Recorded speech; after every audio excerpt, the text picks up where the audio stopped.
بسم اللہ الرحمن الرحیم۔ وضو کے بعد یہ 3 الفاظ پڑھ لیں، سارے گناہ معاف اور مالا مال ہو جاؤ گے۔ کوئی نہیں چاہتا اس کی دنیا اور آخرت سنور جائے، لیکن 99% لوگ یہ راز نہیں جانتے۔ تمام احباب سے گزارش ہے کہ ویڈیو کو مکمل دیکھیے گا۔ محترم ناظرین، وضو کرنے سے کون کون سے انعامات مل سکتے ہیں اور ان کو حاصل کرنے کا کیا طریقہ ہے، وضو کے کیا کیا فضیلتیں ہیں، اور وضو کے ذریعے سے انسان کیسے دولت مند اور مالا مال ہو سکتا ہے، یہ سب اور اس کے علاوہ بہت سی معلومات اس ویڈیو میں پیش کی جا رہی ہے۔ محترم ناظرین، ہم میں سے بہت سے لوگوں کا یہ ماننا ہے کہ وضو کا مقصد صرف منہ ہاتھ دھونا ہے، لیکن بہت سے مسلمان بھائی اور بہنیں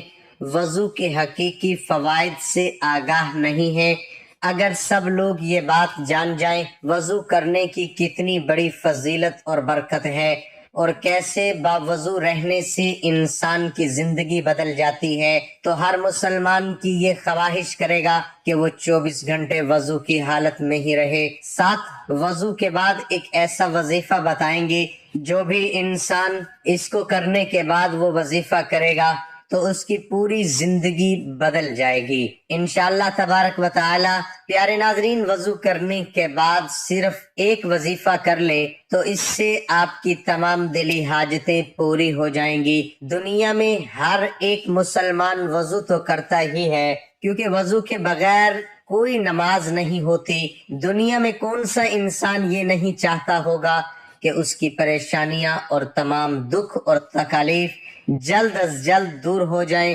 اس کے تمام دعائیں قبول ہو جائیں، اس کے گھر اور کاروبار میں برکت ہو جائے، اس کا کاروبار ہر روز ترقی کرتا جائے اور اس کے بگڑے تمام کام سنور جائیں، اس کی تمام حاجتیں پوری ہو جائیں، اور ان تمام دنیاوی فائدے کے ساتھ ساتھ کتنا اچھا ہو کہ اس کے تمام چھوٹے بڑے گناہ معاف ہو جائیں اور اس کا اگلا ٹھکانہ جنت ہو، مرنے کے بعد شہادت کا رتبہ ملے، پورا دن روزہ رکھنے کا ثواب اور پوری رات بغیر عبادت کیے عبادت کا ثواب ملتا رہے، اس کی نظر زندگی بھر کمزور نہ ہو۔ اگر آپ بھی یہ تمام برکات اور فضائل حاصل کرنا چاہتے ہیں تو جان لیجئے کہ یہ صرف اور صرف وضو کی برکت سے ہی حاصل ہو سکتے ہیں۔ اچھی طرح سے وضو کرنے کے بعد صرف ایک وظیفہ کرنا ہے تو یہ تمام فضائل و برکات آپ بھی حاصل کر سکتے ہیں۔ سب سے پہلے جان لیجئے کہ ہر روز کثرت سے استغفار کرنے سے انسان کے رزق میں خیر و برکت شامل ہوتی ہے،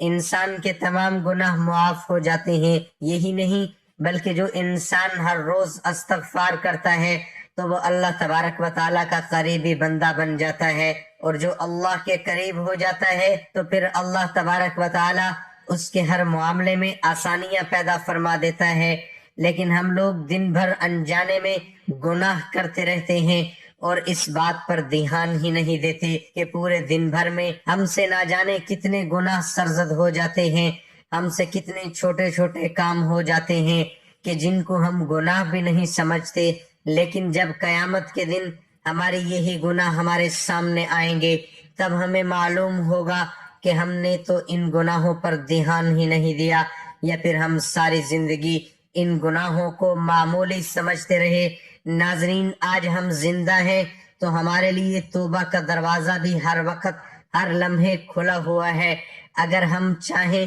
تو اپنے تمام گناہوں کو تاب و طاقت کے ذریعے سے معاف کروا سکتے ہیں، لیکن مرنے کے بعد کچھ بھی نہیں ہو سکتا۔ مرنے کے بعد کوئی کچھ بھی کر لے لیکن اس کے گناہ معاف نہیں ہوں گے۔ جب تک انسان دنیا میں زندہ رہتا ہے تب تک اس سے ہر روز جانے انجانے میں گناہ سرزد ہوتے ہی رہتے ہیں، لیکن عقل مند انسان وہی ہے جو ان گناہوں کی معافی تلافی اس دنیا میں ہی حاصل کر لے تاکہ قبر میں اور حشر میں شرمندگی کا سامنا نہ کرنا پڑے۔ محترم ناظرین، جان لیجئے کہ وضو کرنے کا سب سے پہلا فائدہ تو یہی ہے کہ انسان کے تمام پچھلے گناہ معاف ہو جاتے ہیں۔ اس سلسلے میں ایک حدیث شریف کا مفہوم ہے کہ سردیوں کے دن تھے، حضرت عثمان رضی اللہ تعالی عنہ نے ایک رات اپنے غلام سے وضو کرنے کے لیے پانی منگوایا۔ حضرت عثمان غنی رضی اللہ تعالی عنہ کے غلام کہتے ہیں کہ میں نے پانی لا کر کے دے دیا، انہوں نے وضو کیا اور غلام نے کہا کہ اللہ تبارک و تعالی آپ کو کفایت دے کیونکہ رات تو بہت ٹھنڈی ہے۔ حضرت عثمان رضی اللہ تعالی عنہ نے فرمایا کہ میں نے نبی کریم حضرت محمد صلی اللہ علیہ وسلم سے سنا ہے کہ جو بندہ وضو کرتا ہے اللہ اس کے اگلے اور پچھلے تمام گناہ بخش دیتا ہے۔ قرآن پاک اور احادیث میں موجود وضو کے فضائل پڑھنے کے بعد وضو کی اہمیت اور اس سے حاصل ہونے والے اجر و ثواب کا آج بخوبی اندازہ لگایا جا سکتا ہے، اور جو شخص ہمیشہ باوضو رہتا ہے تو اللہ تبارک و تعالی اسے 7 خصلتوں کی عزت بخشتا ہے۔ فرشتے ان کے ساتھ رہنا پسند کرتے ہیں، اعمال لکھنے والے فرشتے اس کا سارا وقت عبادت میں لکھتے رہتے ہیں، بدن کے تمام حصے تصدیق کرتے ہیں، جماعت میں اس کی پہلی تکبیر کبھی نہیں چھٹتی، فرشتے اس کی حفاظت کرتے ہیں۔ اللہ تبارک و تعالی جان نکلنے کے وقت کی مشکل کو آسان فرماتا ہے۔ جب تک وضو میں رہے اللہ تبارک و تعالی کی امان میں رہتا ہے، مرنے کے بعد شہادت ملے گی۔ نبی کریم صلی اللہ علیہ وسلم کے پاک فرمان کا مفہوم ہے کہ باوضو رہنے کی عادت ڈالو، کیونکہ ملک الموت جس بندے کی باوضو روح قبض کرتے ہیں اس کے لیے شہادت لکھ دی جاتی ہے۔ لیکن افسوس کی بات تو یہ ہے کہ آج کے مسلمان کو پاک صاف رہنا بھی مناسب نہیں ہو پا رہا۔ اگر وہ غسل ہی اچھی طرح سے نہیں کیا تو پھر پاکی ہی نہیں ہے، تو پھر وضو کیا کریں گے؟ اور جب وضو ہی صحیح نہیں کریں گے تو پھر نماز کیا پڑھیں گے؟ آپ نے کبھی یہ بھی سوچا ہے کہ اگر ناپاکی کی حالت میں موت آ گئی تو اللہ تبارک و تعالیٰ کو کیا منہ دکھائیں گے؟ کیونکہ موت کا کچھ پتہ نہیں ہے۔ قرآن پاک کی سورۃ المائدہ میں ارشاد ہے، اے ایمان والو، جب تمہارا نماز کے لیے کھڑے ہونے کا ارادہ ہو تو وضو کے لیے اپنے چہرے کو اور اپنے ہاتھوں کو کوہنیے سمیت دھو لو اور اپنے سروں پر مسح کر لو اور اپنے پاؤں ٹخنوں سمیت دھونا، اور اگر تم حالت جنابت میں ہو تو نہا کر خوب پاک ہو جاؤ، اور اگر تم بیمار ہو یا سفر میں ہو یا تم سے کوئی رفع حاجت سے فارغ ہو کر آیا ہو یا تم نے عورت سے قربت یعنی مجامت کی ہو، پھر تم پانی نہ پاؤ تو اندرین صورت پاک مٹی سے تیمم کر لیا کرو۔ بس تیمم یہ ہے کہ اس پاک مٹی سے اپنے چہروں اور اپنے پورے ہاتھوں کا مسح کر لو۔ اللہ نہیں چاہتا کہ وہ تمہارے اوپر کسی قسم کی سختی کرے، لیکن وہ یہ چاہتا ہے کہ تمہیں پاک کر دے اور تم پر اپنی نعمت پوری کر دے تاکہ تم شکر گزار بن جاؤ۔ ناظرین، حضرت ابو ہریرہ رضی اللہ تعالی عنہ بیان کرتے ہیں کہ میں نے حضور نبی اکرم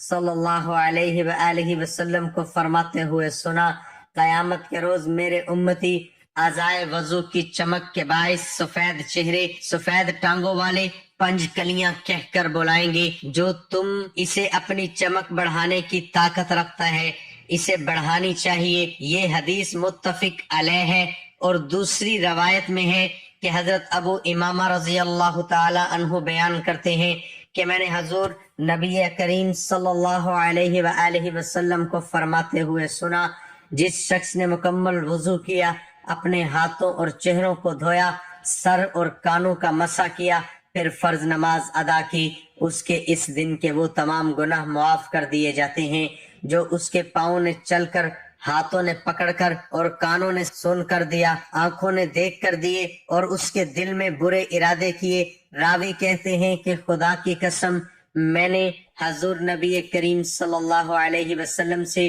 اتنا کچھ سنا ہے کہ اسے شمار نہیں کر سکتا۔ بروایت امام احمد۔ اسی طرح سے حدیث مبارکہ ہے، جو شخص اچھی طرح سے وضو کرے اور پھر یہ کہے، اشہد اللہ الہ الا اللہ وحدہ لا شریک لہ واشہد ان محمدا عبدہ ورسولہ، میں گواہی دیتا ہوں کہ اللہ کے سوا کوئی عبادت کے لائق نہیں، وہ اکیلا ہے، نہیں شریک کوئی اس کا، اور گواہی دیتا ہوں کہ محمد صلی اللہ علیہ وسلم اللہ کے بندے اور اس کے رسول ہیں۔ اس کے لیے جنت کے 8 دروازے کھول دیے جاتے ہیں کہ جس دروازے سے چاہے جنت میں داخل ہو جائیں۔ بروایت امام مسلم، حضرت ابو امامہ باہلی رضی اللہ تعالی عنہ سے روایت ہے کہ نبی کریم صلی اللہ علیہ وآلہ وسلم نے ارشاد فرمایا کہ جو شخص باوضو ہو کر اپنے بستر پر لیٹے اور نیند آنے تک ذکر الہی میں مشغول رہے،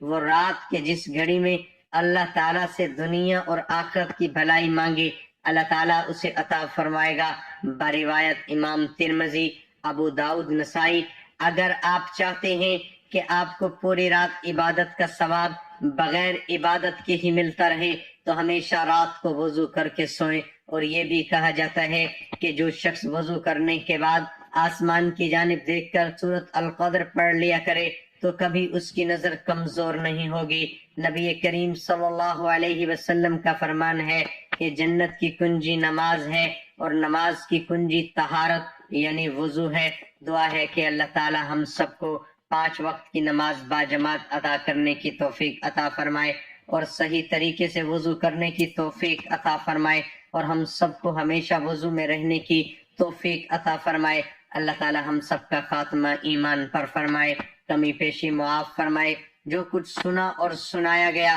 اس پر عمل کرنے کی توفیق عطا فرمائے، آمین ثم آمین۔